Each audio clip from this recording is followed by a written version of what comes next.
Tem mais Audio. showcase da forma que a Explorer. gente conheceu. Exhibic. Viseo de. Desktop Windows ML Sur. Area de Trabalho. Desktop Windows ML Sur. Marquee Presenta. Twitch Documento. Clickable AO Vivo Agora. Twitch Documento. Clickable A. Documento. Clickable View. We've made the hard decision to shut. Exhibico. Viseo. Desktop Windows ML Sur. Area de Trabalho 1. Epa. Area de Trabalho 1. App. Planet. Ok.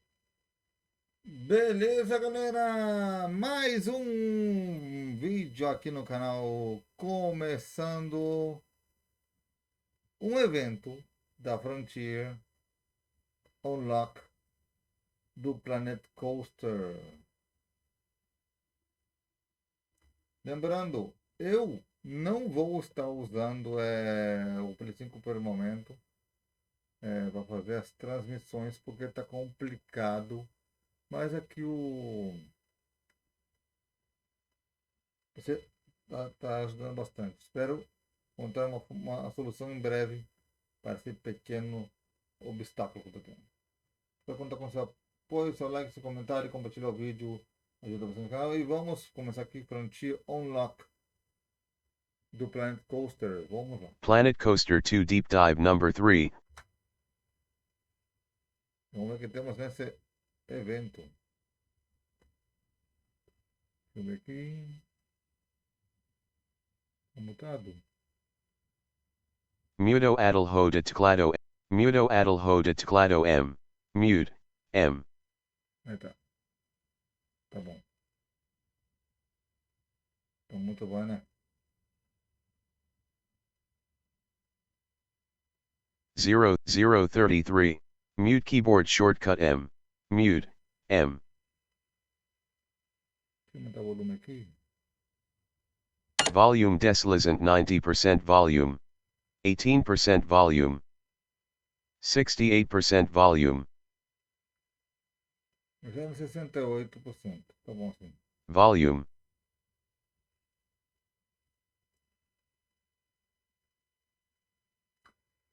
O bom da Frontier tem bons jogos e eu gostaria de ver os jogos dela, né? Vamos falar muito disso aí durante a semana. Então, essa semana, hoje é melhor dizendo, já começar nesse vídeo, é o evento da Tokyo Game Show. E eu não vou botar a Frontier como Tokyo Game Show, porque é o evento mensual da Frontier.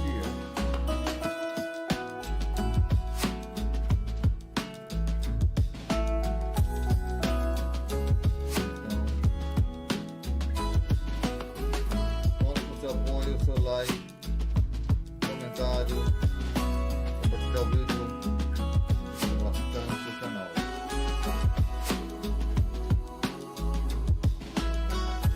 E vocês vão ver que eu vou pular como eu fiz com o da Microsoft no evento passado. Eu adiantei. Mas não vou fazer isso não.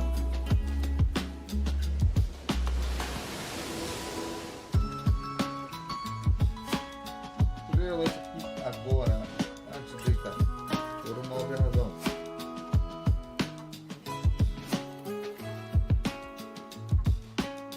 Porque 1 da manhã, terminar esse evento aqui mais ou menos,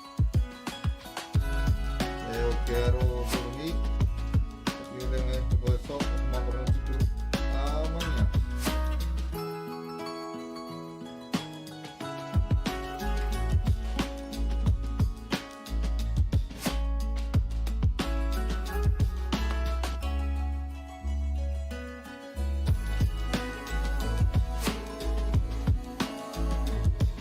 Enganado, este é o 8º ou 9º episódio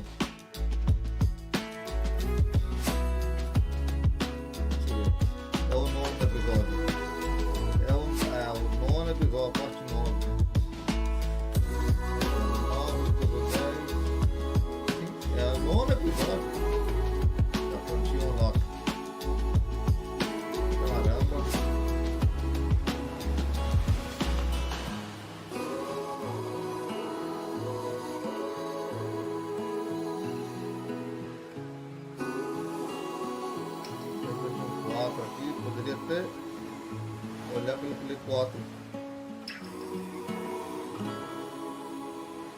Eu até tenho Play 4, mas tenho que arrumar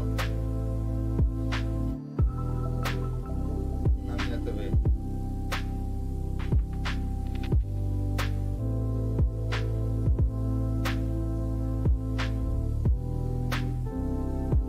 Eu tô gravando from Team Unlock. Agora vou botar ainda hoje, 26. Porque amanhã eu vou ser o primeiro evento da Top Game Show. Teremos que gravar comigo na Xbox.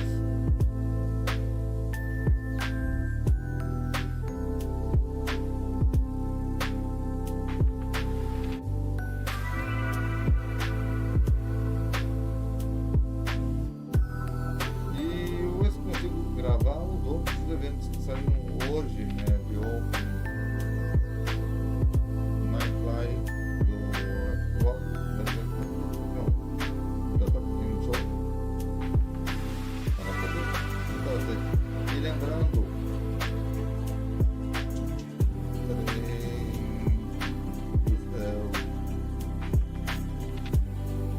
falta poucos dias, 13 dias para Dragon Ball.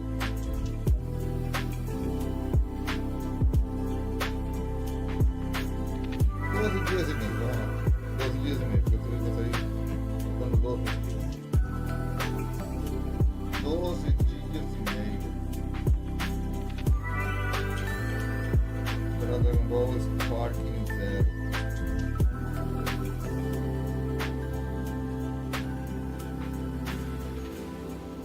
Então bora lá. Para o evento mensual da Frontier Unlock.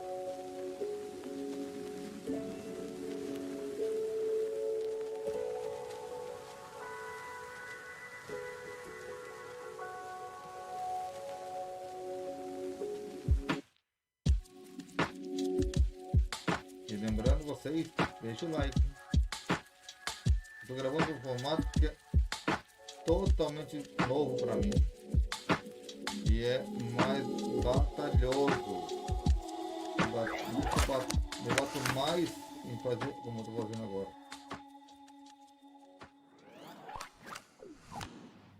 Hello everyone and welcome to the latest edition of Frontier Unlocked. It is September, Chantel. September already. I know. In fact, we're getting towards the end of September. It's done. The year is almost over, chaps. But welcome, welcome, welcome. Welcome everyone to our monthly show. We talk all things Frontier, all the news we've got. And by golly, it's huge. It's a big show today. There's a lot of information. I think all of our various families will be eating very well today. Our Planet family will be eating well. Zoo and Coaster will be eating very well today. And let's not forget also our commanders that are sitting there patiently waiting for us as well. There's some news for you too. Yes. But before we do, we should probably say hello to some people in chat, shall we? We should let indeed. you start, Chantel, because you've got better eyes than me. Oh my gosh. We've got DJ Englishman saying, is the show going to be an hour? We've got lots to show. It might be more than an hour, to be fair, but yes, hang on in there. Yes, Zootcraft, hello. We've got Yorkie B. We've got so many people. Commander Zulu Romeo, hello, hello. Loads of people. Yeah, and we are seeing, so it's Taipan, we are seeing YouTube, we are seeing Twitch, it's very hard, wow, okay, it's very hard to read all your comments, but hello, welcome all of our Planet family, all of our Frontier family, all of our commanders, welcome to the show. I guess we should probably go on, and because there's a lot to get through. I'll stop waffling. So should we go through and say what's coming up?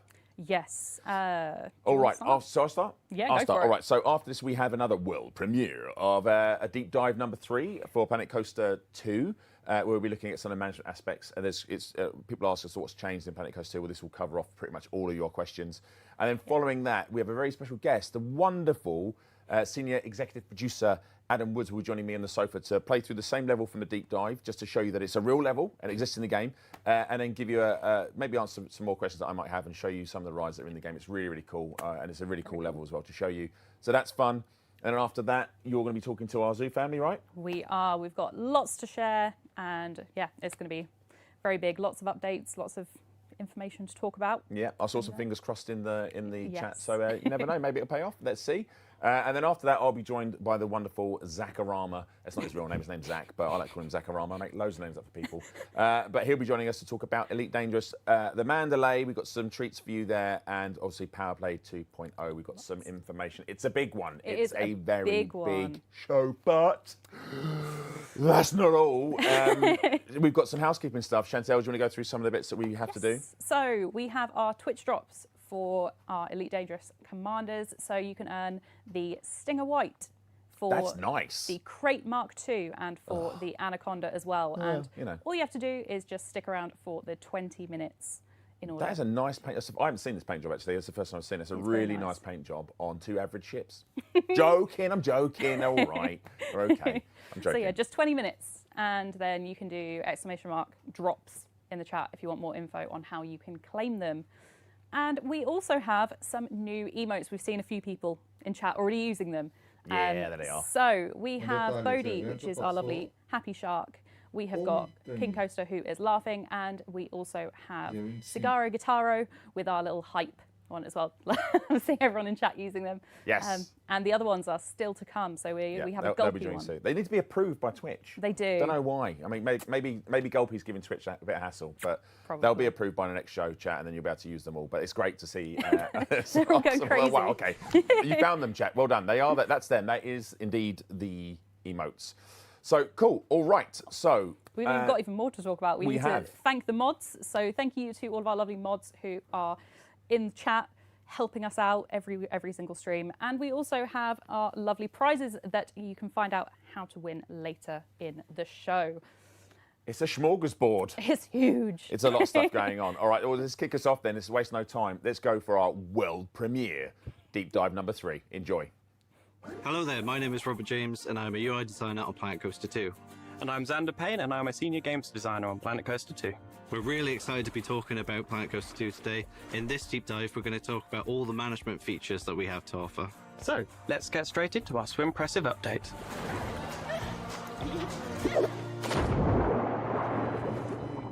Yeah, listen to mais. So here we are in one of our career levels, Summit Awesome. So it's a really, really interesting level actually. I love what they've done with the art team for these scenarios. Really, really interesting. They've made it just so beautiful having things like I love that we've got like the park set up into 2 sides, and then with the monorail going between the two, it is really Really cool. interesting. But it's worth noting that we are on a development build, so not everything you see here is final. So to dive straight into all these management features, so first we're going to take a look at the HUD. So in the previous deep dives, we've shown off things about the browser, but it's good to kind of have a look and see what things maybe didn't exactly get explained or touched on. So first off, all the blueprints are here by default, and then you can also look at the tools on the right. These tools are present in each one of the tabs inside of the browser, and this allows you basically to switch between building new or building from these blueprints, and that's the same across these. Inside of the career levels as well, you will have some research, so not all these blueprints will be available to you straight off the bat, but as you progress through the career, you're going to be able to unlock more of these blueprints, but you can always build new, so there's always an option for you. And then in the scenery as well, Lots of blueprints in the Lots and scenery. lots of We've scenery. the art team have outdone themselves, bringing so many items to our blueprints to the game. as well, one of the things that you'll be happy to know about is the fact that we can actually increase the browser size. With, as you say, with so many scenery paths, it's good that you're able to see more and more of them. If we look up in this top left-hand side, you've got a few extra tools that'll be really integral to your management. So one is notifications. Obviously, we got notifications for all different types, and usually the ones that will appear in here will be kind of the minor ones, but as things start to progress and more important things start to appear, you will see new variations of this notification button appear down here, so that you can always have a straight look at the really important things going on in your park. For example, if a staff were to be fired or something like that, that's something you really need to know right off the bat. Don't need to know that. What are they going to do? One of the other tools we've got is park expansion. A really, really cool tool. So We haven't really got much additional land to build on in this level, but in some of the other ones, you're able to expand out your level by buying different sections of land. And one really cool thing that we're doing is giving limitations on these bits of land as well. So as you can see here, like this one, for obvious reasons, you can't put paths or pools, or terrain or scenery. And there'll be loads of different variation throughout all the different career levels. So it gives players a real challenge on how they design their parks. The next thing, objectives. So obviously with any career campaign, you have your objectives. You've got your bronze, silver, gold, and platinum, and these will be unlocked as you progress through the story. You can open this on the side, or you can pin it on the top. So you always have that visible as you do other things. And then last but not least is our management screens. So we've got a few different areas. I won't touch on them all because we're going to look a bit deeper in some of the sections a bit later in this deep dive. But if we start off with, let's say, park options, so these are just the basic ticketing options, and whether you want to open, close park, that sort of thing, and renaming it.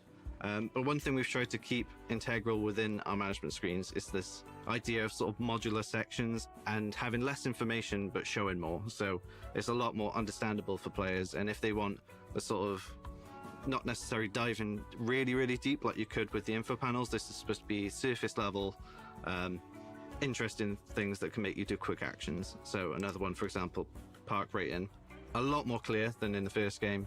You're able to see which ones do it really well, and also we got this weighting system. So the one that's performing the worst is actually going to have the most effect on your park. So it's almost like an incentive to try and keep all four of them kind of equal as you progress, so that the one that's doing the worst isn't going to really pull down your park rating.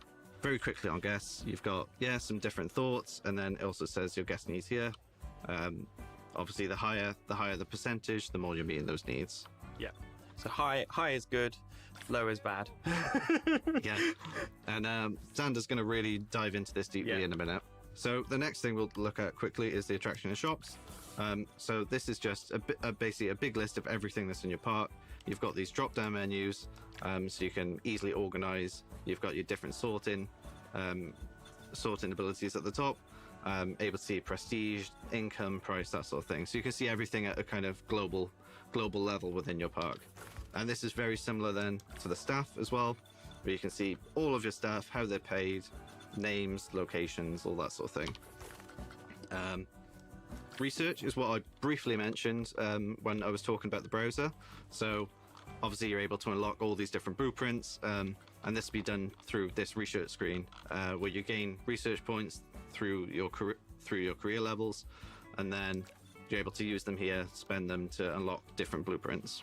Yeah, so something that's worth pointing out here is that over the original Planet Coaster, we are now unlocking research across your whole campaign, so that you gain different nodes throughout the campaign, which you then keep. And I won't dive too much into this one because we're going to talk about this a bit later, but these are your finances.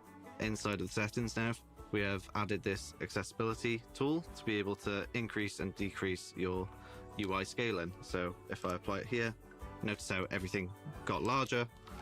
So it's great for people on PC who want to be able to play the way they want to play. You can see this is increased across everything. So all the browser is bigger, all these buttons, all the info panels, everything. Next, we're going to talk about heat maps, which I know you really are excited to talk about, Xander. Yeah. So the heat maps, they're a great sort of tool we've provided into this game that allows you to see how everything is working in your park. So on this first heat map, we are looking at guest moods, and we can see if guests are happy or less happy based on the colours that the guests show up within the mood. And scrolling through the different ones, you can see that you can see the same things for their needs. So you can see where your guests are thirsty in your park and where they are hungry as well. The next one we can see here is for guest tolerances. So in the original Planet Coaster, guests would have a tolerance for their nausea and fear.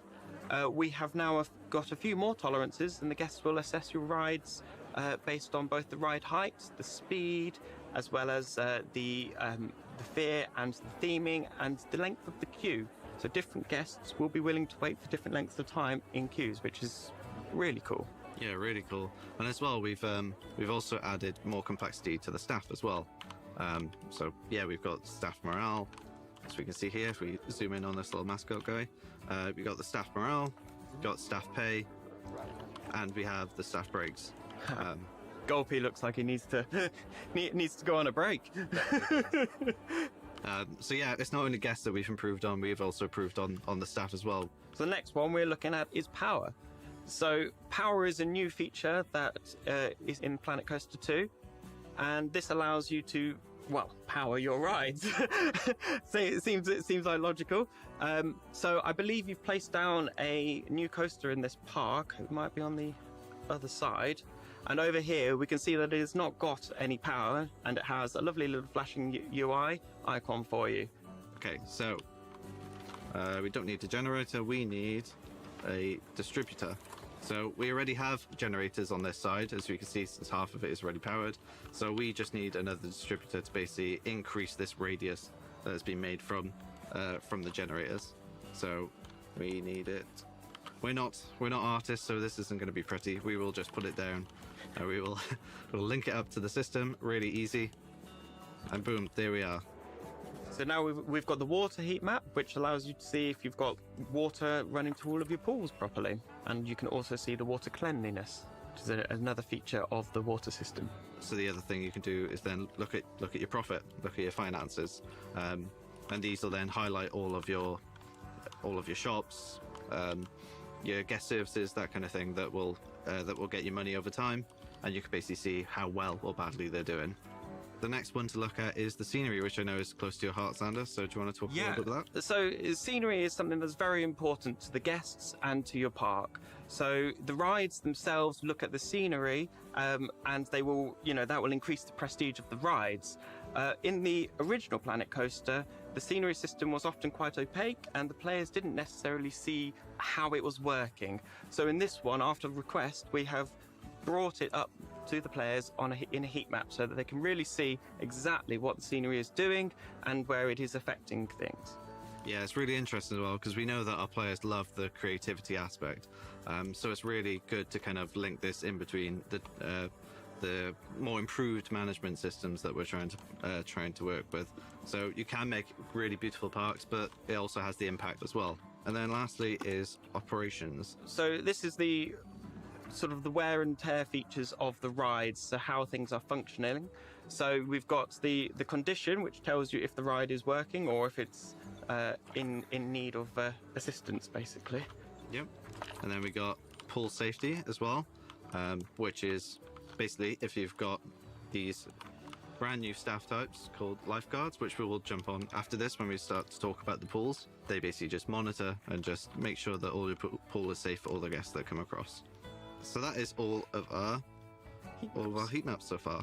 So you explained a lot about the guests and the improvements we've done, and how much deeper we've really gone into the systems there.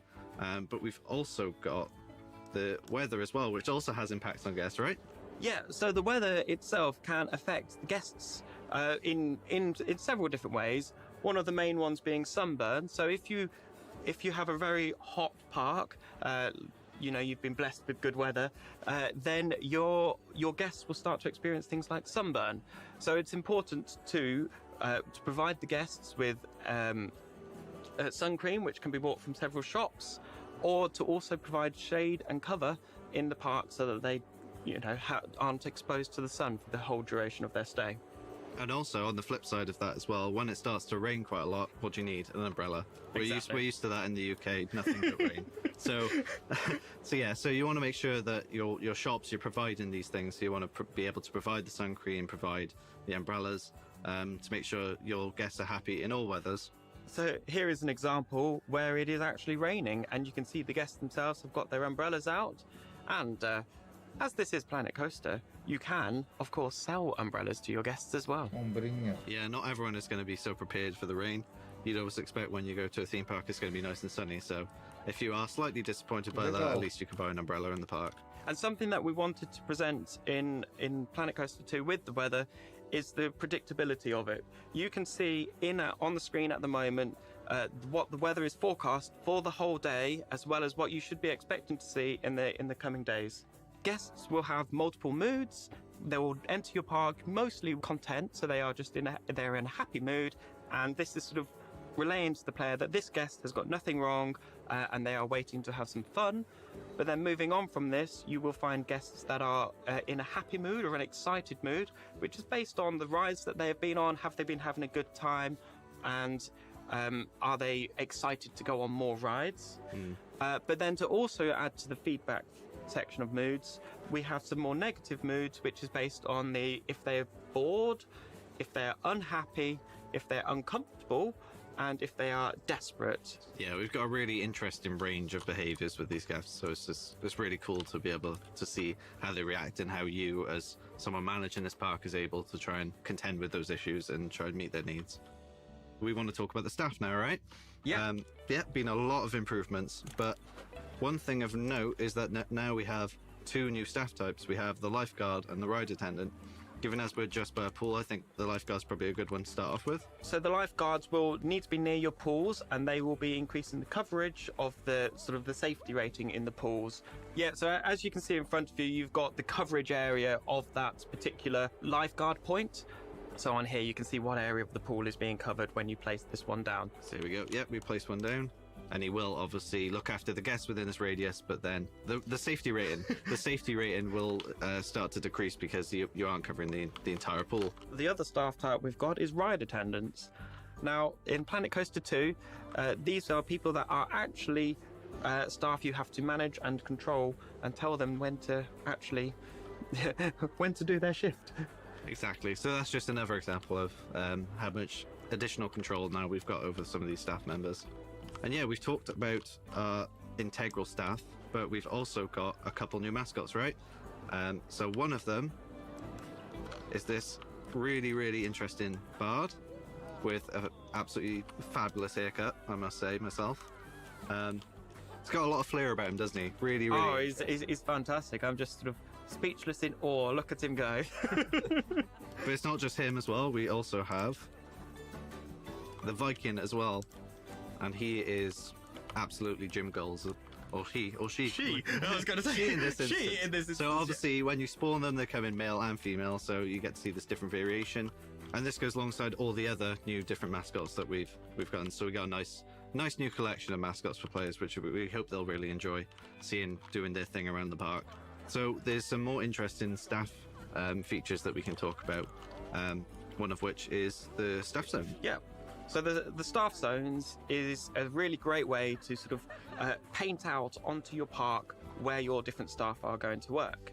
So you can, if you were to create a new one here, and you will be able to just draw in where it connects up for the staff, and then when you place staff in that zone, they will then operate within the bounds of that zone. And this links really deeply actually with the staff scheduler. Let's say now I've made this new zone 6. And now I wanted to make sure that our new Viking that we just placed down always stays in there. So we can open the full scheduler here. When you open up the staff scheduler, you can see all the different staff that you have and their names. You can locate them.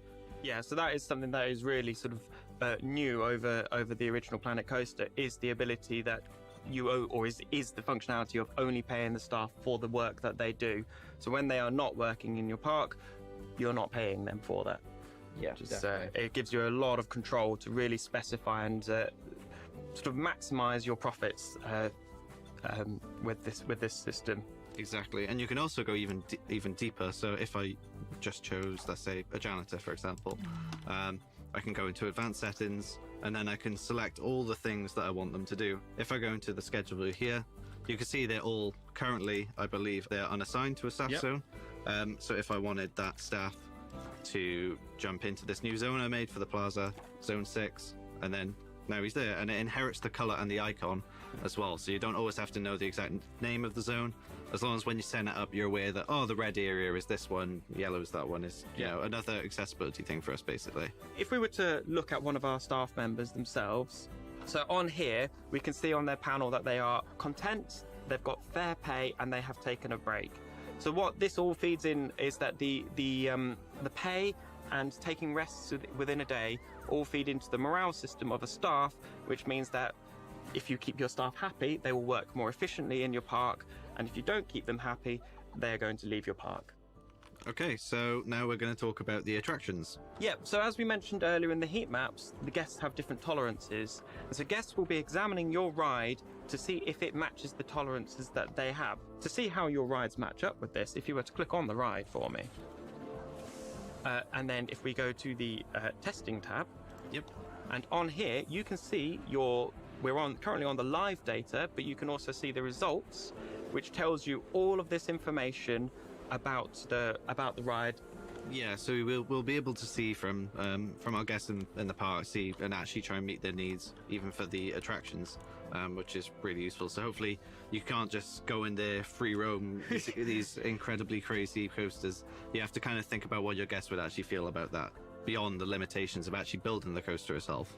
And one of our other tolerances is actually to do with what the guests can or can't eat. Would you mind showing us a very brief overview of the shop's menu so we can see how these restrictions play into the menu?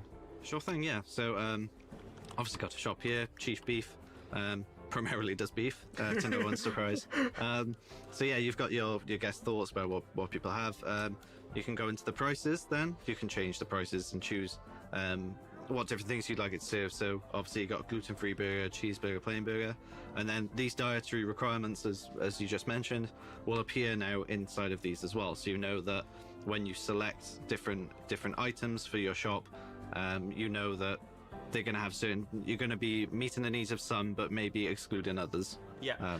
So if you were to just click on on the cogs on the right there, which is for the settings of this particular menu item, you can see on the left-hand panel there, we've got sort of extras. So you can add extras, and they will increase the dietary sort of what it contains within that one item. So guests will pay more for items with lots of extras, and they will get more enjoyment out of it. However, you are then restricting the number of items that the guests can actually purchase from if they have any restrictions. Exactly. So yeah, if you had some guests with extra restrictions, then maybe it's not advisable to go ketchup, because there's a few more different things that could impact. Whereas maybe just adding some extra cheese might be more beneficial and easier for the guests. We can even see on here the breakdown of how many of your guests can actually eat those items.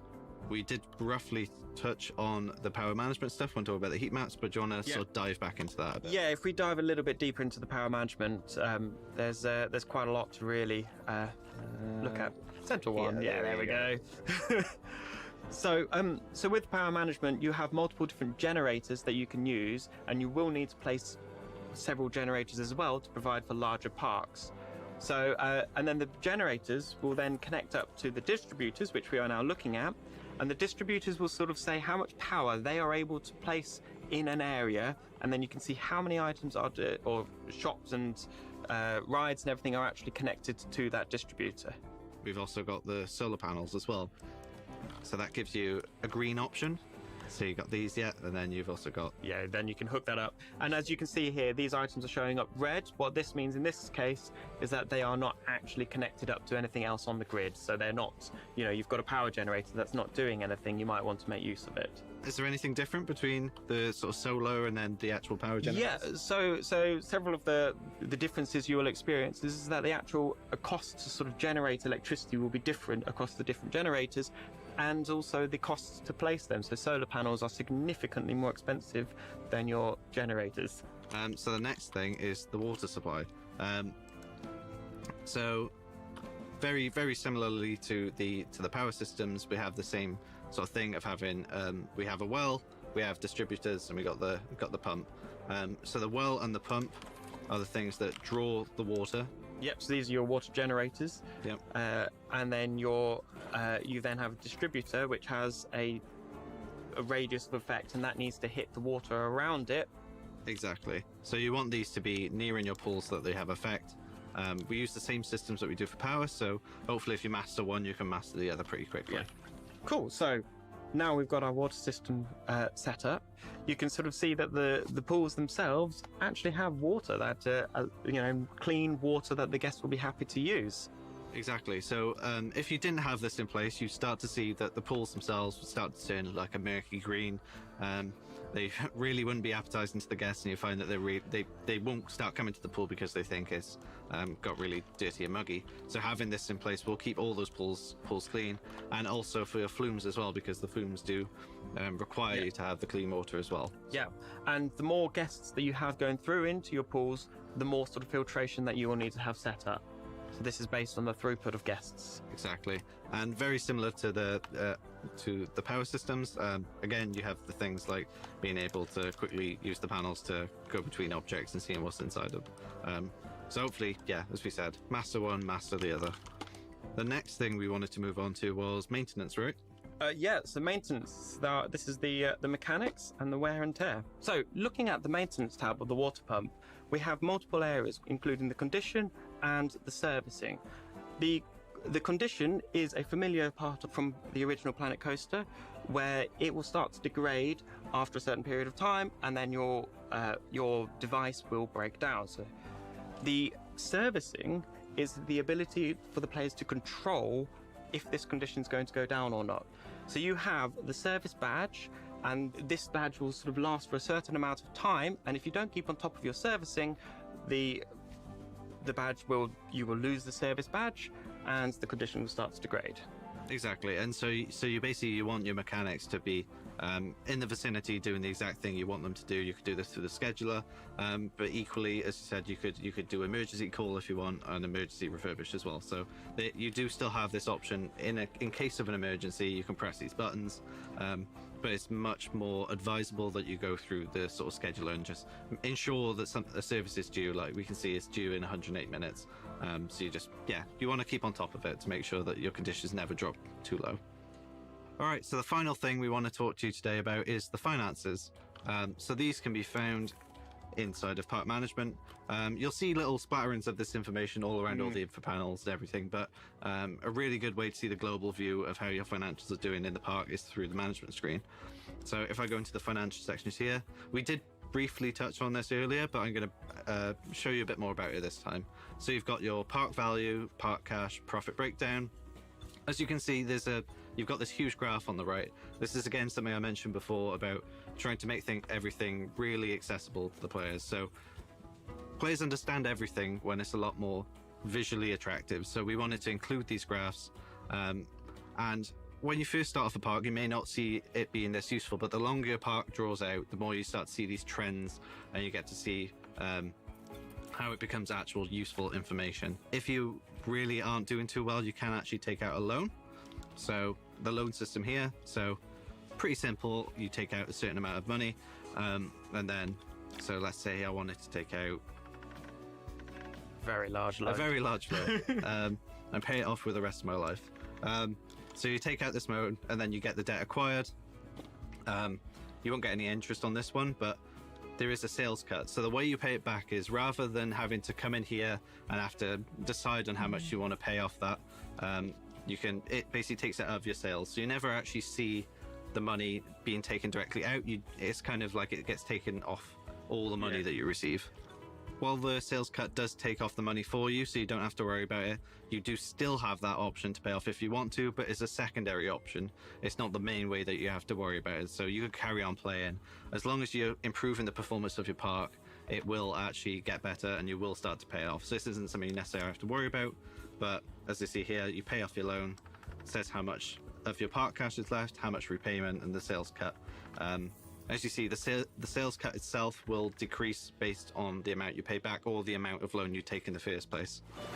Thanks so much for watching and looking at the expanded management options of Planet Coaster 2. Planet Coaster 2 is now available for pre-order, launching on November 6th for PC and console. Novembro 6, ó, data do lançamento.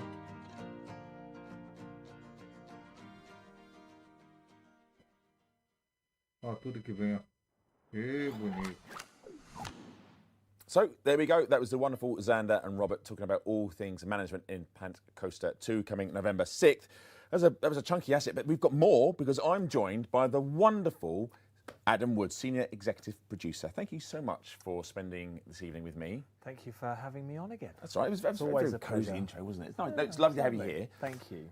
But we're gonna, I say we, the royal we. You're gonna play through the level we just looked at. That the guys are playing through there. Look at management. So that was Summit Awesome. Summit right? Awesome. Good play on pun there. I know, did you think that? Who thinks it's of a the bit? names? Well, I'm from Essex, so Summit is kind of like Something. Summit Awesome. So Yeah. I just crowbarred that in there. I didn't, but I just tried to crowbar it. Is it you that makes the names up though? No. It isn't you? No. Okay. There's, all right. there's much more intelligent, better people than me that do that, thankfully. All right. Well, look, we're gonna. Why do you want to show us this level? I think two things. We want to show you levels. So I know we do these deep dive assets. People wonder how curated the maps are, but this is actually in the game, right? So this is what you look at now. This is the level. This is the level. Yep. This is as you will see it when you play through the campaign in Planet Coaster 2. It's in Act 1, just after the prologue, a couple of tutorial levels, and you get straight into this level to test your management skills out with all the tools that we just saw from Xander and Robert there as well. Cool. And one thing to point out as well, and I know we always say it, but this is a work in progress build. Work in progress. People who've seen different assets, if you go back, the eagle-eyed of you might spot there's already differences in this. Yeah. If you've been one of the people that've been lucky to come to a preview event, this will be different from that because that's how development works. And I don't mean that in a obvious manner, but like we have to break these like weeks and weeks and weeks ago, right, to make sure we get the assets made. Absolutely. Yeah, it takes a while to cut the build or pull the build off, and then we have a look at it and test it. And also, things are just we iterate on things. We're constantly iterating on what the game is and the interface, the UI, the visuals and stuff. We always looking to polish it. And so it goes without saying, if anything does go a bit wrong, it's not my fault. It's not your fault. It's producer Adam's fault. We blame him today. But it's a work in progress. So, this is Summit Awesome. Should we have a little look around and then you can talk us through what we're looking at? Yeah, this is Summit Awesome. It's one of my. I probably shouldn't say it because, like children, you're not supposed to have a favourite. But this is one of my favourite. I think because it's a really nice example of what a lot of elements new to Planet Coaster 2. Right, we've got lots of verticality in this level. You can see that it's kind of built on this precipice of one of the sort of high peaks and mountains. It really shows off how different you can get the scenery assets that we've got in the game. Yeah, because I didn't realise this. The colour changes. Yeah. What is this pack? This is all the aquatic pack. Right. We've seen a lot of that in some of the other materials we've already sent out. Lots of that really lovely, vibrant, under the water feel to it, but just with some colour changes and the way that Dean, our art directors, placed them and sort of designed the level. Suddenly it takes on a bit of a sci-fi feel. Yeah. And that was the kind of theme behind this level. And it was inspired a lot by this fantastic coaster that's really part of the landscape. It's got that drop into the ground, inspired by a Hydron Collider. If I'm saying that, I think so. Yeah, Collider. The idea we're shooting these particles off, or the guests, as nothing I should can call go them. wrong doing that. But yeah, nothing can go wrong. Nothing can go wrong. And so that kind of theme built around this coaster, and it comes out with a really lovely looking. Inviting part to go and it's a great, obviously, designer's eye there. But I mean, I think when I first saw this, when you opened it up, I was like, I don't remember seeing this on the themes list. And you're like, it's the same theme, Arthur. Exactly, you just change the thing. So this is cool. Yeah, and one of the things when I first joined Planet Coaster and the project, a while ago now, I was looking at what players did with Planet Coaster and the parts. I would download them from the Steam Workshop and pick them apart and kind of go, oh wow, look at how did you build that, and look at all the pieces. And this had a very similar vibe with when Dean was showing it to us. I didn't quite know how he built this section over here. The idea is you've got this kind of like cooling pool and stuff, and it had that same vibe. I was like, wow, you've used these pieces. I never thought how you would use that. So it's really lovely to see. For me, I wanted to make sure we kept that in Planet Coaster 2, that idea of... Well, I think you get more of it. You're going to get way more of it. Because the tools you're now at scaling, all the objects you're going to attach to stuff now, I think... Yeah. I mean, we have a really talented people in our art team, but I think opening up to our players and seeing what they come up with is going to be...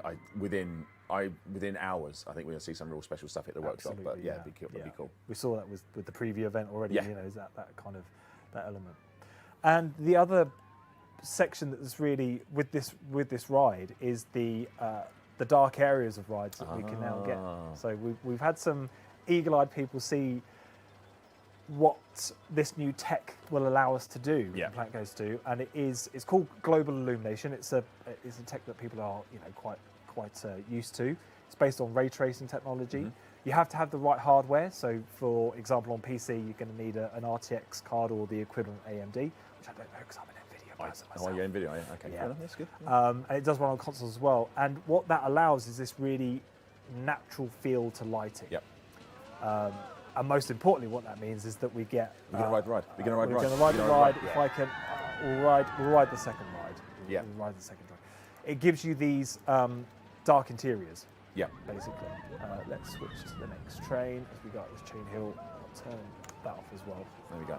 Yeah, so it gives a real lift to the entire scene. Yep. But like I say, it gives you the ability to create naturally dark interiors. I think when you showed me this originally, compared to like what it was before GI, and now it's in Yeah. there, it's honestly it's well to part. I You take really- it for granted now because Yeah. I'm quite used to it. But when you see the previous lighting model, which was great, Yeah. it just allows even more options now. So we're into That gives me vertigo.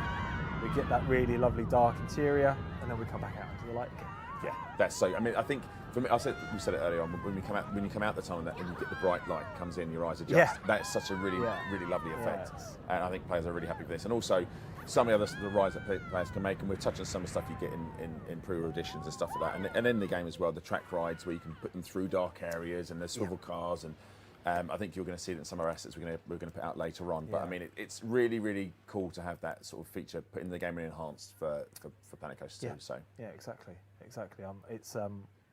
It's really I never get bored of riding this coaster. I wish I could do it in real life. And the other thing that this is that it shows off is that we do have the ride sequence Yep. triggers as well, which coincide with being able to build them with the event sequencer as well. One of our designers, James Taylor, he set the ride triggers up. You see there that smoke VFX turns off as the Yep. train goes in. And And I then the think we fire just caught just it caught there. it, yeah. The fire goes off as they sort of get fired out of the collider out to the other side. and that's the sequence. I think we saw that in Deep Dive number 2. So if you haven't seen that, chat, go back Yes. and have a look. But you've made it really easy to drag and drop, Yeah. like how you're Yeah. doing these effects. Nice and stuff where it is, timeline yeah. editor now. You place the point on the coaster that you want to, and then you can tie it all together. So it sort of works together, you know. Yeah. On Yeah, top of being able to customize things as well. Yeah, I mean, I think the other thing to point out here, this has all been built. This park we're looking at, and it looks amazing. It's been built by one person, one or two people, using all the assets in the games. Yeah, You can do yeah, this yeah, yourself. exactly. Like, this is all made. This isn't like pre-generated. This has all been built by hand, and you can all do this yourself. So Absolutely. yeah, this is really cool. Absolutely. There is a reason, chat. We're not going the other side of the of the map. We're going to show you in a second. Is there anything else we want to go through when we're out here? I'm not sure. I think we've covered most of them. VFX, we covered off. We showed the dark ride. That was cool. I guess one of the things, because we are Dark areas. dark areas. Because I have to be careful, because I know technically people will say it's not a dark ride. It's lighting that allows you to give a dark area, such as underground, which gives that natural lighting. Yeah. But then if you build a square box, a building, it will be dark inside. You put that power track through, set it up with the event sequencer, things lighting off and stuff. Well, I'm Suddenly going you're to call it a starting to dark get a bit of a ride. dark Right, if you ride. want to pick peanuts out of whatever, you can. But I'm calling it a dark ride, and it's great. It looks fantastic. But that's cool. And then obviously, we've got some stuff to show off. I think we're going to go through some stuff you get if you pre-order, right? So obviously, you can pre-order this game now. Yeah, I It's thought coming it would out be a good November 6th. opportunity to have a closer look at some of the pre-order and some of the deluxe pack content. I think as so. well. I think because seeing an image on a sort of on an end card is one thing, but then seeing what you actually get in the game is something else, right? So if you pre-order now, I think you're going to run through some of the bits we're going to have, right? Yeah, if you pre-order, you will get access to the Watermax coaster, or Automax coaster, sorry, which is this one here. I'm not going to attempt to build it again like I big did coaster, right? on the deep dive. Yeah. It's a big coaster.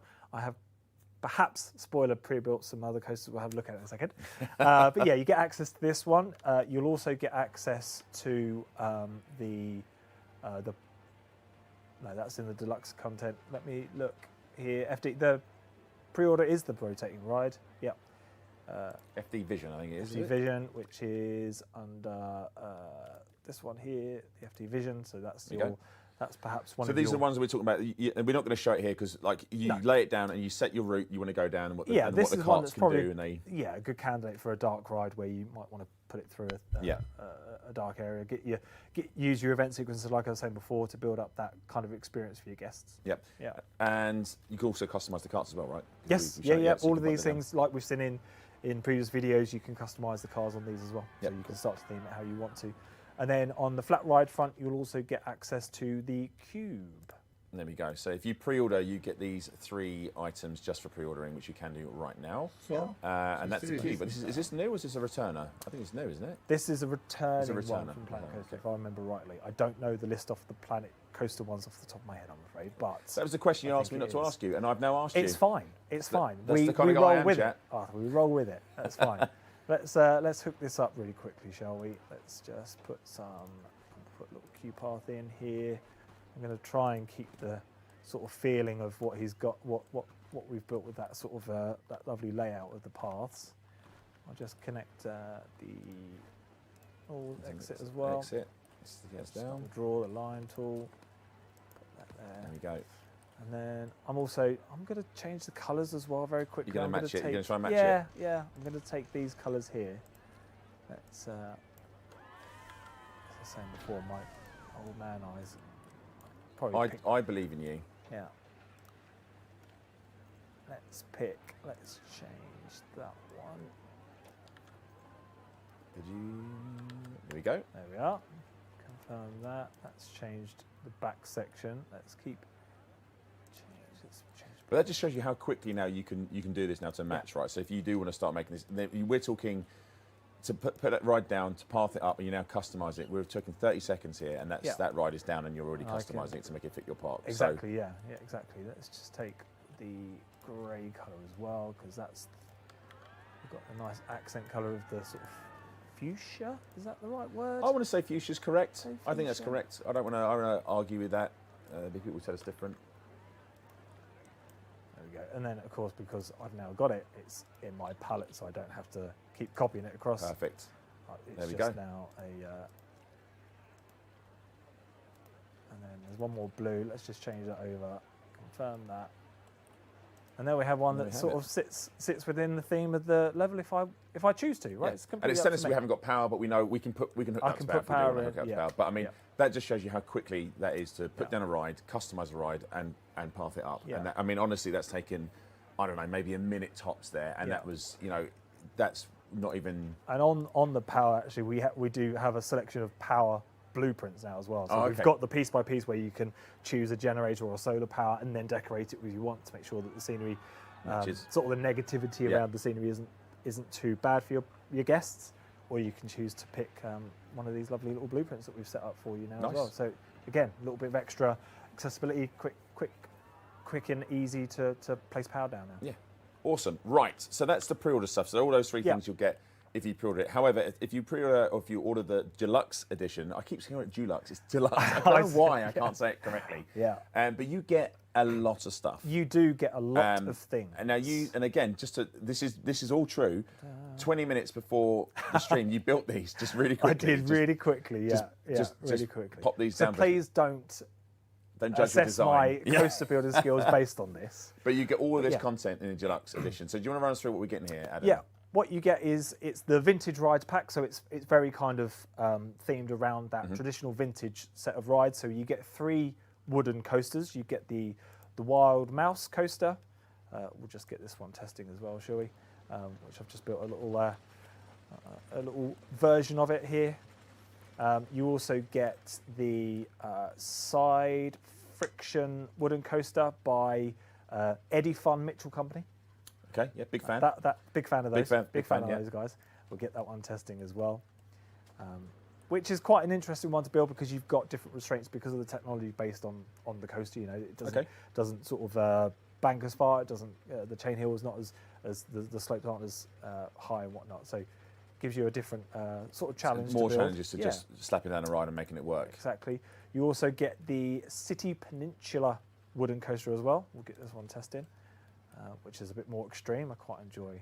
That's quite a climb. I quite like the shape. I think I've got the shape quite traditional for a wooden coaster. The sort of. I like the bank turns and stuff you put in. I was watching you do it, and I was also again, like, obviously, yes, I work for Frontier, and obviously you make the. But I just watched how quickly you made it, and how although it's not the most complex, it's still there's a lot of stuff in this. When you look at it, there's you've got your drops, you've got your twist turns and stuff like that. It's not too bad. It's perhaps a little bit too exciting, a little bit, but it's not too bad. I'm quite pleased with that one. Yeah. For how quick I made it. I was going to say exactly how quick you made it. And then again, all of these rides you can customise, right? Yeah. Like everything else in the game, you can customise them. Exactly that. These aren't the exact rides again. These are ones you've built using the pieces for the Yep. ride. You So can- players will be able to build whatever they want, right? Absolutely, you can still attach scenery to these. You can change the colour of them if you want to. So it's all there for you to theme how you want to. And then you get a selection of flat rides as well, starting with the Monte Leone. I think I'm pronouncing that correctly. I'm glad you said it because there's no chance. I can't even say deluxe properly without. So yeah, let's stick with that. Many years ago, I spent an entire interview saying deluxe. Dulux, yeah, Dulux, yeah. And then yeah. someone here told me, and I was mortified. Oh yeah. It's I now exactly the same try scenario try actually. and say deluxe all the I start to time. sweat a little every time I know I've got to say it. Oh, I've got to say that word again. We have the Grand Carousel. Oh, yep, a classic, Classic. an absolute classic. And again, all of this can be customised. Absolutely, and you'll blue notice white, that but- this is a returning from Planet Coaster, but it's as we've taken across the sort of all the rides, we've taken the theming back ever so slightly, so that it's a bit more ready for you to add your own Yeah. twist to it. Still looks fantastic straight off the bat, but now you can take it a little bit further. I was playing around earlier actually to see how sci-fi could make this, to see if it fits Yeah. with the other side of the park, and it can be done. I mean, I think when Absolutely you done. guys first showed me the tiny eye and you just put the three Yeah. down, and Yeah. honestly, when I first looked at them, I was like, they're three separate rides, and you're like, it's like a meme, isn't it? They're exactly. Yeah. It's like no, these are totally different rides, Yeah. but they're actually the same ride, which is really really cool. And this looks terrifying. The Chairplane, which I've got a terrible experience of one of these when I was a kid that made me feel very sick. So good. Oh, so you're a thumbs fan up for then? that. I'm You're a big fan. fan? Big Glad to see it fan back. of that one. Yeah. You don't want to go into first person and ride that one then? No, I'm not doing that. No. Okay, we'll leave it. Yeah. We get classic Helter Skelter, Yep. which I always struggle to pronounce. We won't test that because we haven't got any guests to test it, but that's again lovely vintage feel to that one. We've got the Hyperspin, which again Yeah. I can't ride. This is spinny definitely a things, I'm before afraid. lunch ride. I could do coasters. I can't ride spinny things. Yeah. I'm afraid. And then again, I've done two favourites tonight, haven't I? But buoyancy is possibly. What is this? This looks This is dangerous. a really interesting ride. This is quite a. I don't want to say old-fashioned, vintage, I suppose, is what I should be saying. Yeah. Right? It's a vintage kind of water ride, which is like a reverse drop, so that you get pulled into a body of water, and then because of physics, Yeah. you get launched back out of it. Oof. So it's kind of like a reverse drop. That's cool. Yeah. That's very cool. So it's a really nice one. I'm looking forward to seeing what. I think there'll be people some kind really of- great themes around this as well. I think this will up fit as in. well. I mean, of course. That's quite. There's also a ride tracking as well. There's isn't also there? antique powered cars. Yes, so Yeah. there's a track ride that you get in this pack. So as well. all of that and a track ride if you purchase the deluxe edition. So it's a lot of lot of content. content. It's a lot of content. Yeah. And we just thought we wanted to show it this way. If you pan back ever so slightly there, Adam, I think when you look at it and you think actually that's a lot. That's a lot of stuff you can get there, and you'll be able to build some really wild and incredible stuff. Yeah. And I think seeing what people do with this vintage pack will be really really sweet. And of course, type in with the switch tracks and the drop tracks that are in there. They are in there. They're in there. They're there. Very very exciting to see what's going to happen, and with all different theming we're going to have in the game. Yeah, aquatic, mythology, Viking, yeah. resort, So, colour change across all of them. Yeah. I think people are going to be. It's going to be wild to watch the first couple of weeks what people come up with. I Yeah, think it's going to be it really is. interesting to see Yeah. what people come up with. But Adam, I think we're getting towards the end of your segment. I do want to thank you for Thank coming in. I you. know it's late. No, I know no, you're it's working all really good. hard, as is the whole team. Yeah. But get there. if we can have some, I don't know, just some thanks in the chat for the wonderful Adam. I'm sure we'll drag you back on again for some If more you stuff. stop talking for a couple of seconds, I'm talking about Planet Coaster 2, so I might as well do it on stream. Exactly that. Anyone stops going, I'm like, oh, have you talked? Let's Have talk I told you about about Planet this? Coaster 2 then. Have I told you this? So I'm more than happy to come and talk more. Brilliant. Well, you've said it now, so we will have you back. Right, okay, so I think in order to play us out, I think we've got the wonderful pre-order trailer for you, chat. So remember, have a look through. You've just seen some of the items you can get for if you pre-order now and the deluxe edition. Yeah. And we're going to run that trailer for you right now. See you in a bit.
So that was everything with our lovely Planet Coaster 2.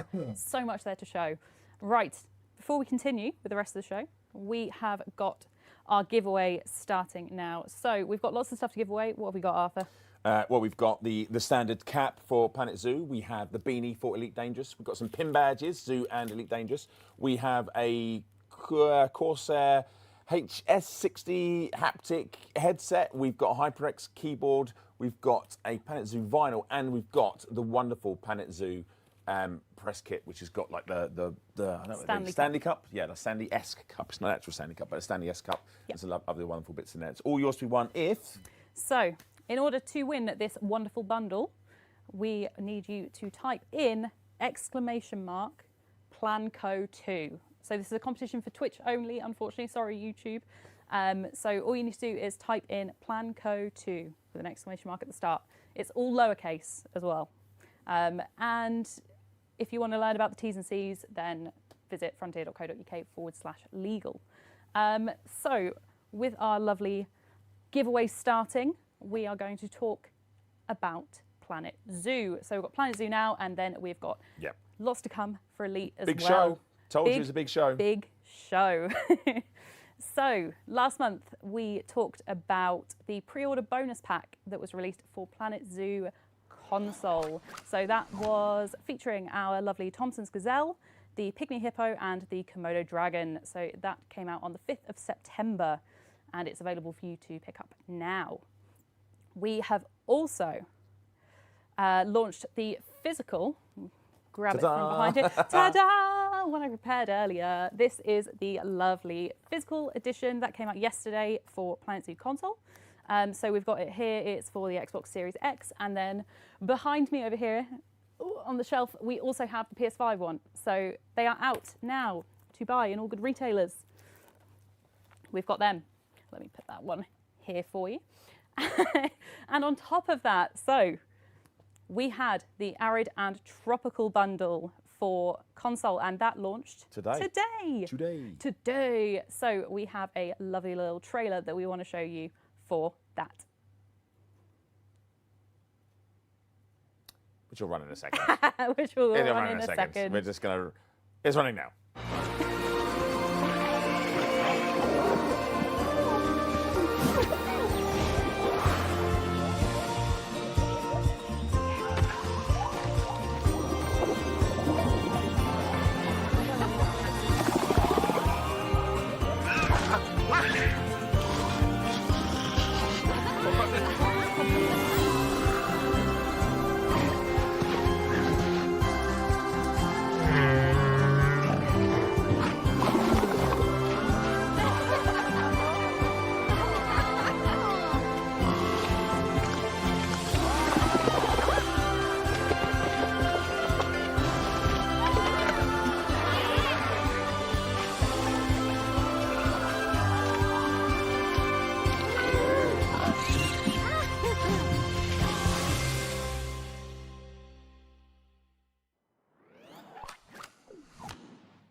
So yeah, that was the Arid and Tropical bundle, and that is out now. So that came out today, and that features the 13 different animals. We also have 200 plus scenery pieces and 2 scenarios. I think we've got some screenshots of the animals as well. I think if producer Adam has it in his back pocket somewhere. I think they are floating around. There they are. Here we go. That's a lot of stuff. That's a lot of stuff. So 13 animals, 200 scenery pieces, and 2 new scenarios as well. And here are some nice little clips. So this is Sun, Sand and Stilettos that we have here for our lovely Arid pack. I think we'll have a look at the next one. But I think it's good to show this actually, because I think we've done it in the past. We haven't actually shown these in action, and you don't get to see like all the scenery pieces in action. Right? So this looks fantastic. This is the second one. This is a great name. What's the name on this one? Unbelievable, as in Bali in Indonesia as well. So unbelievable, and this is the tropical pack. So we have this here too. Our nice new scenarios. So yeah, this came out today. Yeah. And we also have more news. More news from Planet Zoo.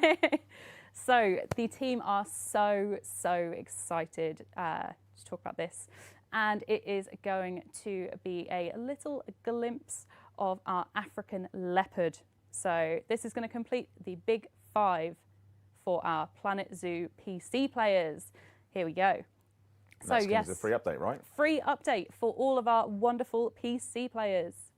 So yeah, the African leopard is here. This is the free update. We also have some lovely animal hats that are going to be available from Hats Fantastic. So there's the snow leopard, we've got the moose, we've got the giraffe and the tree frog. And there is also a brand new enrichment item, which is a jelly cake. That sounds delicious. It does, like jelly and ice cream. I think so. I want it. I don't care what it is, I do want it. Nice little jelly cake. So this is only coming to PC currently. However, it will be coming to console a little bit later down the line. Yep, so console players will get this just later on. And this is coming with its own anniversary challenge. So just a heads up, the content will be releasing slightly earlier than the anniversary date. And why is that? Because there is something that we want to show you. Something small. One more thing? Just a tiny, tiny little thing here. So I want everyone to keep your eyes peeled. Look out on the socials because there is something coming in the next couple of weeks and it's super duper exciting. We've got just a little teaser for you of something that's coming up soon. Absolutely adorable. Yep. And this will be coming out alongside the free anniversary update. So there we go. So there's another animal pack be coming along, right? Yes, yeah. So lots and lots to look forward to for PC and for console. Yep. We've got everything happening.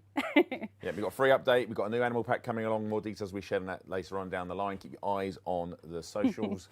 But yes, we told you all the Planet family are going to be eating well today. Yes. So there you go. There is stuff there for Planet Coaster, Planet Zoo console, Planet Zoo PC. Yeah. There we go. It's exhausting. Everyone. There's a lot of stuff. Now, before we move on, I'm going to check with producer Adam to see if he's shaking his head. I think there may have been a slight issue with the competition. So do you want me to rerun it, Adam? Would that make it easier? No, he's shaking his head no. You just got to run, just leave it running? We're just going to leave it running. Okay, cool. We're going to leave the competition running. We're going to close it off, but we're going to leave it running for the next section. But whilst we get ready for the next section, I think we're going to swap you out for the one for Zach. And to do that, to give us some time, we're going to run that trailer one more time once we get Zach on. So enjoy.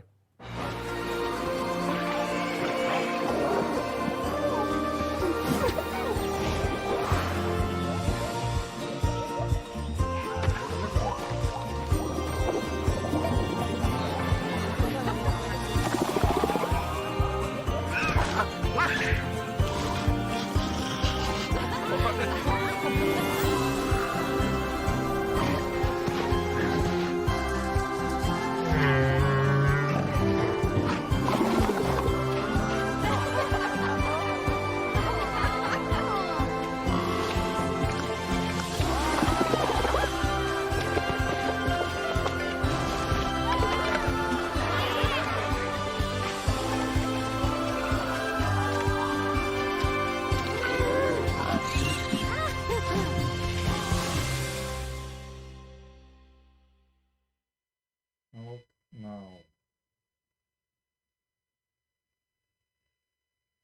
PS5. Nada. There we go. So there's some great news there for all of our zoo families. Just to clarify, that leopard is part of the anniversary. It's a free content. It will be coming to you soon. It's slightly earlier than the actual anniversary because we have obviously got that animal pack that we'll have more news about later on coming as well. So leopard is free for the anniversary of Planet Zoo. Right. So, welcome back. I can't call you young Zach. Can I call you young Zach? Old Zach. Old Zach. You're not old Zach. You're not old Zach. Welcome back, Zach, to the sofa. We're going to be talking about Elite Dangerous. Lots of things to go through today in Elite. But I guess the first thing we say is happy birthday, Elite.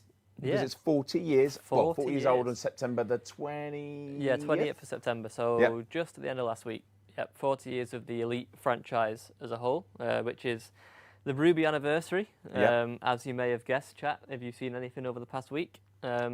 The only thing faulty about me now, sadly, is my waistline. I don't have anything else to say about 40. Like I've passed 40, sadly, more than a long time ago. So well, my waistline will be. It's okay. Well, we've got a lot to go through on Elite today. So yes, Yeah. happy birthday, Elite. I think we've got some stuff to show as well, producer Adam. Yeah, let's go over the. So, as you probably know, chat. If not, there is a free Ruby anniversary decal for you to claim on the store. So just head over there and then claim it for 0 arcs. I think it's got 5 variations, like colour variations of the decal. Yes, there's a so few. you can see a few of them on the Cobra there, so you can sort of match it to whatever your paint job is. And alongside that, as you can see, there's a lovely Ruby paint Ruby job is nice. that is available It is on nice. every vehicle in the game. So if Yeah. you've got a favourite ship or even an SRV, you can pick it up for that. And there's also, I don't have a picture, but there's a Dodec bobblehead, which is pretty cool. Oh, that's cool. Yeah, that's really cool. But one thing to note, these are only on the store until October 21st, I want to say. About October 21st. So, All right. So it's just to celebrate the 40th. It so is. and then you have to wait 40 years before they come. You probably won't, but I'm just saying, pretty worth go. Get them now if you can. yes, exactly. Cool. All right. Yeah. So that's that. It is. What else do you want to talk about today? So we want to talk about Power Play. Yep. So Power Play 2.0, as you all know, is coming soon. And as we said on the last stream, we were going to gather some questions from the community. We've done just that. We put out a forum post a few weeks back. You submitted a lot of questions. Paul, No, I don't believe you. I don't No believe for chance. one moment. Paul very kindly sifted through all of your questions, and we it was all basically Rubbernuke, wasn't it? It was all Rubbernuke. a lot of Rubbernuke. Yeah. We basically merged them together into, it was quite a lot still, but a more manageable size. And basically, we kindly got Curtis, our game designer, in last week just to go through those questions and answer them for you. So, producer Adam is ready. Let's play that video. Hi, my name's Chris. I'm a game designer on Elite Dangerous, and I'm here today to answer some of your questions on Power Play 2.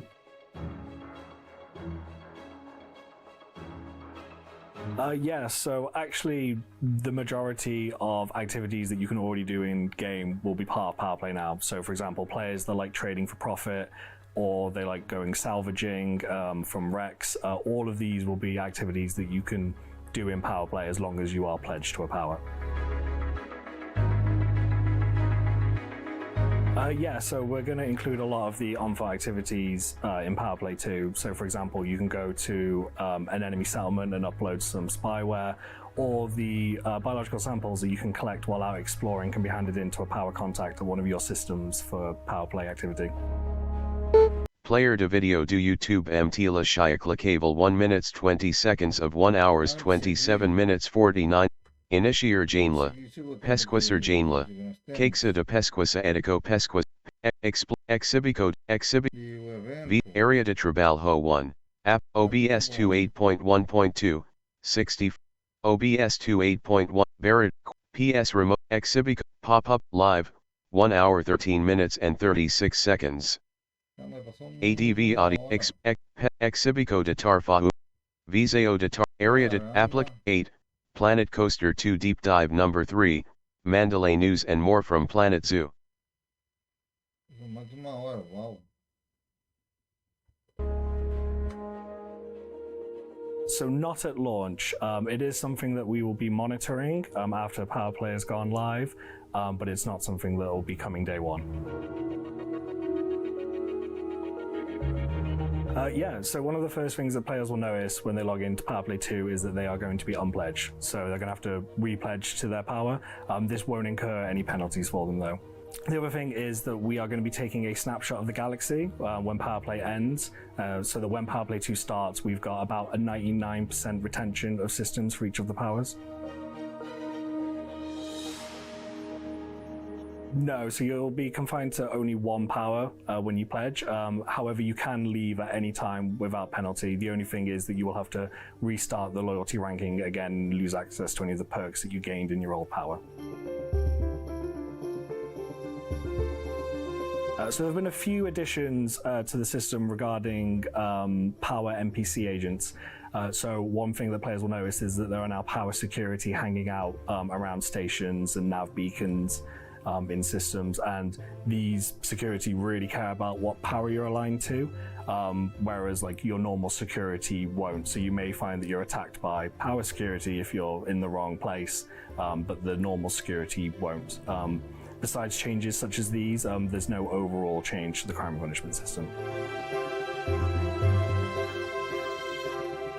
So we will be unpledging everyone at the beginning of Power Play 2, but you will keep any modules that you had previously, any that you've already brought on your commanders as safe. And then when you repledge to your new powers, you will have to start ranking up from 0 again. So we will be adding one new power in Power Play 2, Nakato Kane. She's going to be an alliance power that you'll find near Edmund's systems that are currently unoccupied. I won't go into too much detail about what she's about. I'm going to leave that for when Power Play 2 launches. So there's not going to be an automatic system for knocking out powers when Power Play 2 launches. However, we will be monitoring the game and making decisions on how powers are removed.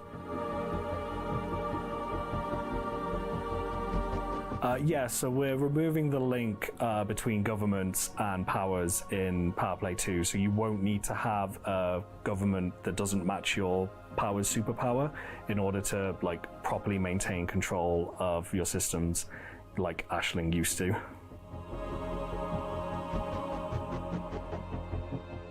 So while the BGS isn't directly tied to playing Power Play, because of the nature of loads of the activities now being Power Play activities, ones that you would normally do for the BGS, while you're playing the BGS, you can also be affecting your power and vice versa. So it's not a direct link, but they're still connected. So we want our players to feel involved and connected with the powers, so you will have to pledge to them if you want to have an impact on Power Play. So there will be a lot of effects that players will see that, mechanically, that know how the game plays, but there'll also be a lot of visual changes depending on what power controls the system. For example, you might see new holo adverts outside of a station, or there might be flags of the power present in concourse. Little changes like this that really sort of show who's in charge in the system. So in Power Play 2, player effort will be fully realized. We won't have any diminishing returns that reduce player effort. So we're going to have some mechanics in place that benefit the smaller powers more. On top of that, larger powers will have more systems that they need to cover. They'll be spread a little bit more thin in their efforts. This doesn't mean that the smaller powers will be completely safe, but it does give them a fighting chance and a way to fight back against the larger powers.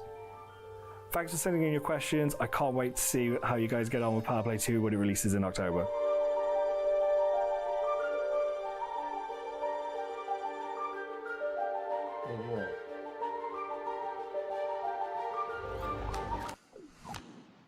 There we go. That was the wonderful Curtis answering some of your questions for you right there. So just quickly, people asking about the competition for the playing code. Unfortunately, the bot is not working, chat. So I do apologise. What we're going to do is take all these prizes and roll them into the next show.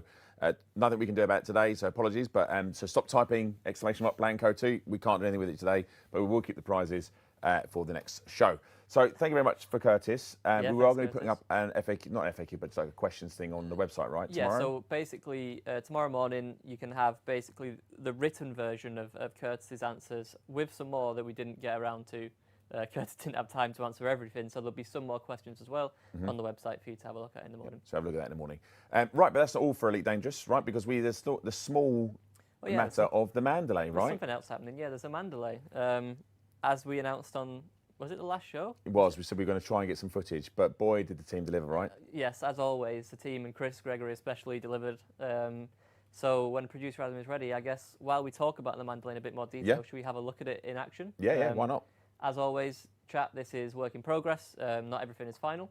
Textures aren't final, etc. But you can see the Mandalay in the game, and she is a beautiful ship. She is. I think you just mentioned it there. I mean, what you're seeing in the video now, textures aren't final on it. We do have some other shots that, even though they're not finished, are a little bit closer. So have a look through as we talk through this. I think we might loop this video a couple of times. Yeah, we'll just keep it on in the background. I mean, chat, make sure you pay special attention to a couple of things. So obviously the thrusters at the back when we're taking off and landing.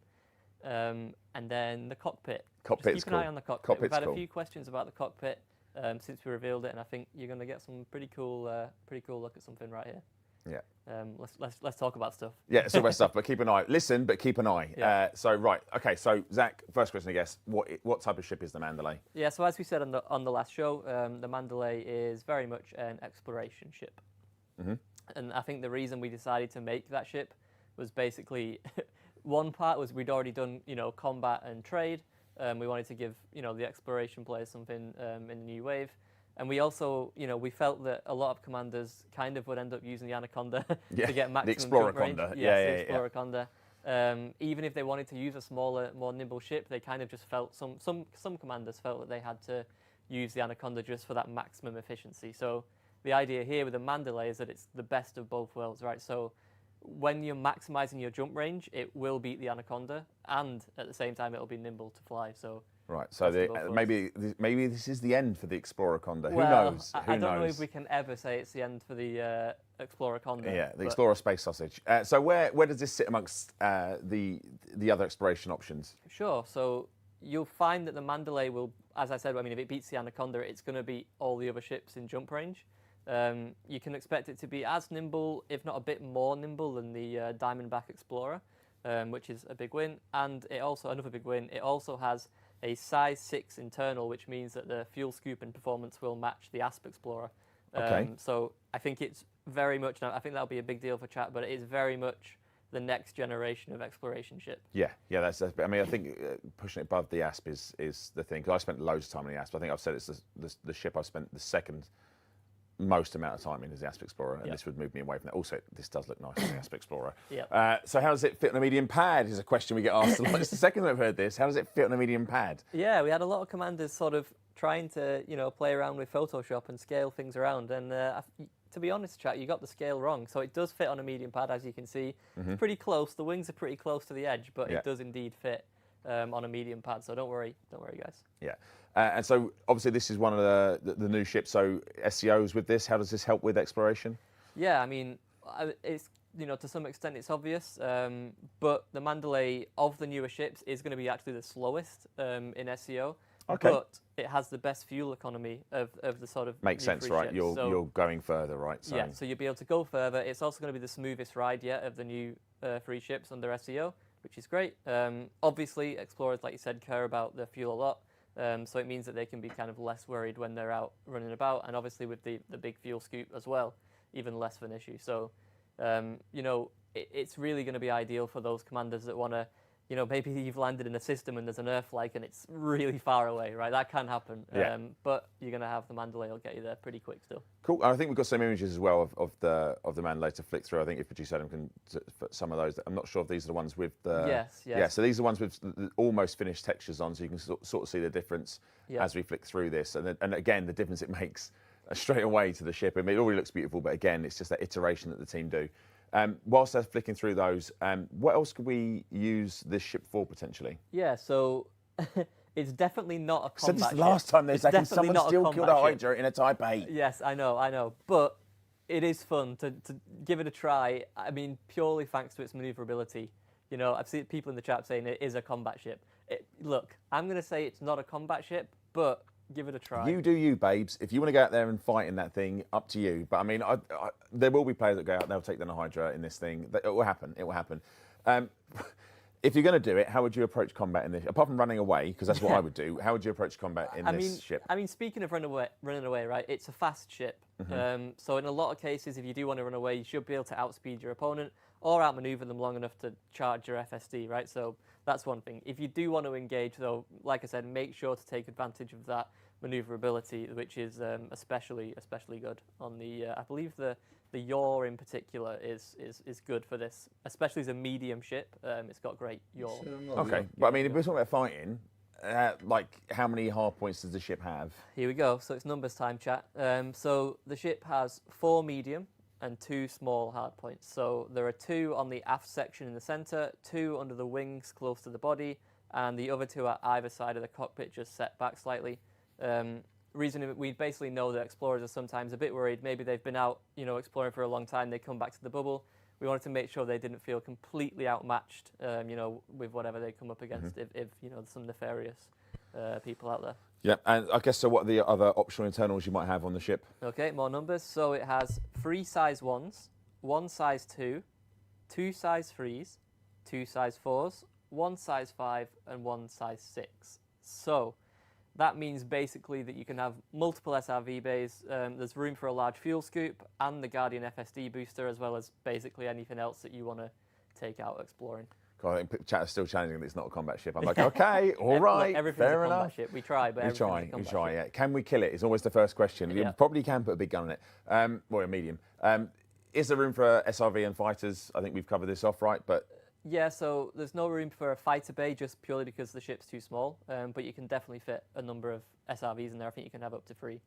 And then, yeah, the core internals as well. Let's talk about that. yeah. So everything... Sorry, I skipped a That's question. all right, I don't worry skipped. about it. We're professionals. You are. So everything is a size 5, except for the life support, which is a size 4. So it's quite similar to the Asp Explorer inside the Mandalay, except the power distributor is 1 size larger. So that means if you're one of those commanders like me that likes to boost around a lot, that's going to be beneficial to you. Cool. And how many people can fit in this ship? And how many crew? Yeah, so it'll be a 2-seater, so that means that me and you could go out exploring the Mandalay if you like. Yeah. Bring a friend. Sounds like a romantic date. That'd be lovely. We can do that. And then obviously, can you see the ground from the cockpit of the ship? I think we've probably shown that in the video, right? That was the Yeah. thing that I really liked about it, was the glass at the bottom of the cockpit, right? Yeah, I think on the initial reveal, we had a lot of people talking about how, you know, maybe, because we said, you know, it uses elements of the Mamba cockpit, right? And so people, you know, rightly called out and said, you know, maybe that's going to be difficult for us to land. Not an issue now because there's a nice sort of glass. It's also got that small viewport for you. footprint, right? The way the landing gear comes down, it's quite a small footprint. So it's interesting, but you can see quite clearly where it is. You're going to be putting your feet down, I guess. Yeah. All right. Then. And then we have some concepts. I think these are concept shots. I think some of the ship kits that will be launching with it, right? So you can have a quick look at. Have we done this before? I'm not sure we have actually. We showed some paint jobs for the Type 8. I can't remember if we showed ship kits or not before they were released, but if producer can get them up, let's have a look at some. There we go. These are That's some one of them. concepts, chat, for some of the ship kits that may or may not become available. Yeah. For the Mandalay. So. That's the one I like. That's the one I like. It's cool, right? Yeah, Awesome. that's nice. So we're going to flip between them. So I guess the questions on everyone's lips is when will you be able to get hold of the Mandalay? Yeah. And when is Powerplay 2.0 coming to Elite Dangerous? Okay, so the Mandalay, along with Powerplay 2.0, will become available on October the 22nd with Elite Dangerous Ascendancy, which is our update. So as we said in the past, no more numbered updates. This is the next step for Elite Dangerous Ascendancy, and that'll be here on 22nd of October 2024. It's crisp. It's Yep. crisp. It's lovely. All right, so there we go. So we've got Powerplay 2.0 is coming in October 22nd with the Mandalay. Yep. We've gone through the ship stats. Yep. We will chop this up for you as we normally do, so you'll be able to digest this. I'm sure some of your wonderful creators will be out there making some videos on this. Zach, we will have a lot to talk about very soon. I'm sure you'll be back on that sofa. Yes. Look, chat. It's been a long show. I'm not even sure what the time is anymore. I don't even know what day it is. What week? I feel like that. I feel like Carl Reese and the Terminator. What year is it? What day is it? It's late. But it's been a bumper show. We've talked about Planet Coaster 2. We've had a deep dive. We had the wonderful Adam sat down and played through Summit Awesome. We looked at all the stuff for Planet Zoo that's happening on console that we've released. The Arid Tropical Pack is released today. We've got the 3 bonus animals are there to be picked up if you want them. We talked about the anniversary leopard that's coming as free content a little bit later on this year, and a little bit early in the anniversary because we're making way for another animal pack that's coming to Planet Zoo on PC. More on that soon. Keep your eyes on it. We talked about Elite Dangerous. We showed the Mandalay in action. We looked at some questions been answered from the wonderful Curtis, and it's been a wonderful show. And our next show is on October the 30th. And you're going to want to be there because on October the 30th, we're going to see what that next feature is on Elite Dangerous. See you in the next show. Bye-bye. Mwah. Regiao. Ok. O evento foi espetacularmente bom. Posso dizer, tirando o último que eles falaram aqui, sobre Planet Coaster, Planet Zoo, achei legal. Achei divertido e bom demais. E lembrando, amanhã começa aqui no canal a cobertura da Tokyo Game Show. Vou tentar trazer na ordem dos eventos, mas não quer dizer que eu vou conseguir trazer. Vai ser uma tentativa. Initiar Janela, Pesquisar Janela, Exhibicode, Visayodit, OBS 28.1.2, OBS 2.8.0, Facebook, Live, 1 hour 30 minutes and 54 seconds. 1 hora e 30 minutos. Então foi uma live longa, complicada, mas vamos ver como vai gravando assim agora. Ok? Espero que não seja por muito tempo, porque é muito complicado fazer isso para mim.